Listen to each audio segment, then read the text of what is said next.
Hi, this is Jason Fielder with the Daily Forex Report for January 14th.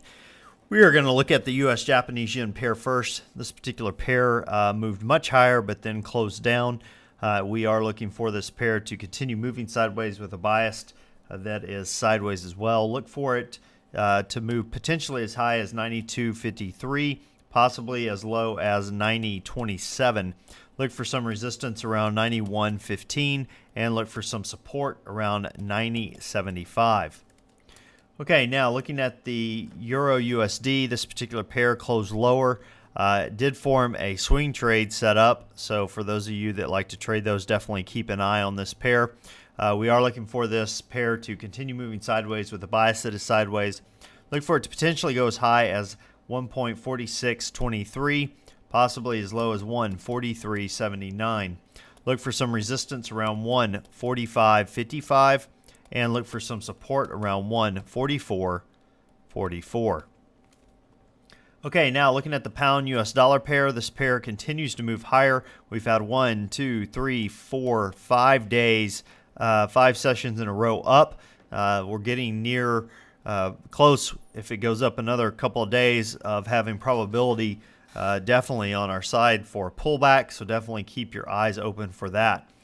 We are looking for this pair, though, to potentially go as high as 164.32, or 36 rather, and possibly as low as 161.60. Look for some resistance around 163.75 and look for some support around 162.50. Now the US Swiss, this particular pair closed higher today.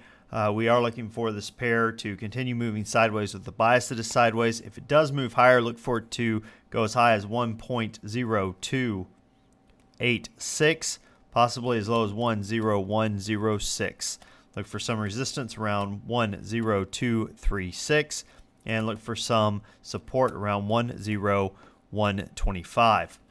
As far as news announcements go, tomorrow we have the U.S. Consumer Price Index for December being released at 8:30 a.m. Eastern Time. Consensus on that is that things have dropped from 0.4% to 0.1%. Overall, though, year to date, they're showing the CPI rising from 1.8% to 2.8%. Could start seeing year to date consumer price index numbers rise, which could be negative news for the U.S. dollar short term. Long term, as they raise interest rates, would be good for the U.S. dollar. We also have the Michigan confidence for January being released tomorrow at 9:55 a.m. Eastern Time. Consensus on that is that things have moved from 72.5 to 74.0. Now, what am I looking for during this next session? We actually have a indicator that I'm using, testing and using, and let me show you kind of what basically what we have here. It gives you support and resistance areas historically going back. Very useful tool. Something of interest, we have an inside bar here that was created, and since that inside bar, if you've noticed, we've gotten a higher high each day. If you draw your trend line, we have a potential for a breakout. And if that breakout, if you look for that breakout to the upside, where would you find a good place to potentially exit from that? Well, we have a good idea that a good place to exit would be right here at the 1.0368 level.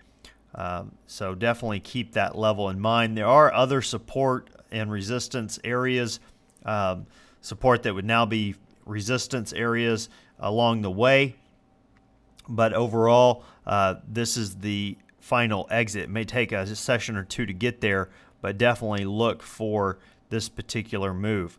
If we get it, if we get a breakout of this, I've seen this pattern before where we have an inside bar and then 3 or 2 higher highs, and then we get a move to the upside and hit an area of resistance and then exit for a profit. So it's definitely something I'm looking at, something that I thought you'd want to watch over the next couple of sessions as well.